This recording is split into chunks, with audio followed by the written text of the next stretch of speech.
Hello दोस्तों, please मेरा YouTube channel subscribe करें। एक दफा का जिक्र है कि अजमेर शहर में नाम की एक नौजवान लड़की रहती थी। वो शहजादी नहीं थी, लेकिन इसका दिल किसी हीरो की तरह बहादुर और एक मुस्कुराहट थी जो उदास तरीन दिन को रोशन कर सकती थी। लिल को सैर करना पसंद था और देखने के लिए इसकी पसंदीदा जगह हंगामा खेज अजमेर बाजार थी। बाजार जिंदगी से भरा हुआ था। रंगीन स्टॉलों पर मसाले और मिठाई से लेकर दस्तकारी के बर्तनों और खूबसूरत कपड़ों तक हर चीज फरोख्त होती थी। लिल की सबसे अच्छी दोस्त एक छोटी बली थी जिसका नाम जाफरान था। जाफरान लिल की तरह बहादुर थी, हमेशा किसी नई चीज का पीछा करने के लिए बेचैन थी।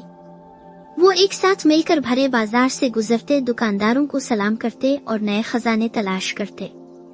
एक दिन बाजार में घूमते हुए ने एक ऐसी चीज देखी जो इसने पहले कभी नहीं देखी थी। एक पुरसुकून कोने में एक छोटी पुरानी दुकान खड़ी थी। दुकान पर कोई निशान नहीं था और उसकी खिड़कियां खाक आलूद थी, लेकिन इसके बारे में किसी चीज ने लिल का तजस्सुस बढ़ा दिया। इसने आहिस्ता से दरवाजा खोला और एक छोटी सी घंटी आहिस्ता से बजी। अंदर दुकान हर तरह की मुतजस्सिस चीजों से भरी हुई थी, पुराने नक्शे, कदीम किताबें और हर किस्म के औजार। काउंटर के पीछे मेहरबान आंखों और गर्म मुस्कुराहट के साथ एक बुजुर्ग खड़ा था। खुश आमदीद नौजवान मुसाफिर, उन्होंने कहा, आपको मेरी शाइस्ता दुकान पर क्या लाया है? मुझे तलाश करना पसंद है और मैंने आपकी दुकान पहले कभी नहीं देखी। लिल ने जवाब दिया, तुम यहाँ क्या बेचते हो? बूढ़े ने कहकहा लगाया, मैं कहानियाँ बेचता हूँ मेरे अजीज।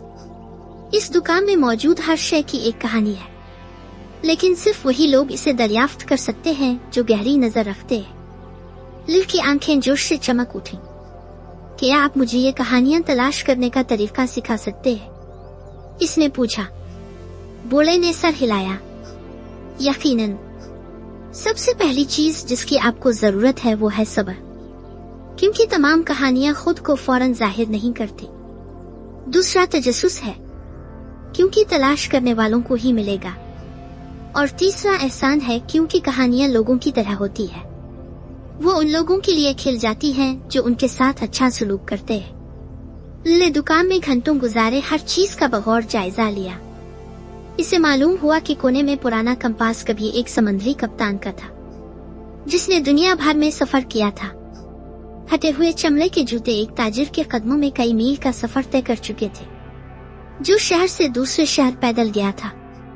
शेल्फ पर खाक आलूद पुरानी किताब भी कहानियों से भरी हुई थी, हालांकि इसके सफ़हात पढ़ने के लिए बहुत नाजुक थे। जैसे ही लिल ने ये कहानियां सुनी, इसे एक अहम चीज का एहसास हुआ। हर चीज, चाहे वो कितनी ही आम लगती हो, एक तारीख रखती है, और हर शख्स, चाहे वो कितना ही मुख्तलिफ क्यों ना हो, एक कहानी सुनने के लायक थी। लिल आखिरकार दुकान से निकली तो सूरज गुरूब होने लगा था। बूढ़े ने हाथ हिलाकर अलविदा किया और बाजार से वापस चलते हुए जाफरान ने नरमी से कहा। लिल ने आसपास के जाने पहचाने मकामात को देखा, लेकिन अब सब कुछ मुख्तलिफ लग रहा था। वो जानती थी कि हर वो शख्स जिससे वो गुजरती थी, हर स्टॉल पर जाती थी, इसके पास एक कहानी होती थी। इस दिन के बाद से लिल ने कभी दुनिया की तरफ इस तरह नहीं देखा। वो अजमेर में स्टोरी कीपर इनके नाम से मशहूर हुई, एक ऐसी लड़की जो रोजमर्रा की जिंदगी में छपी कहानियों को तलाश कर सकती थी। और अगरचे वो कभी शहजादी नहीं बनी, लेकिन इसकी मेहरबानी और तजस्सुस ने इसे शहर में एक महबूब शख्सियत बना दिया, जो इसे जानने वाले सभी लोग एहतराम करते थे।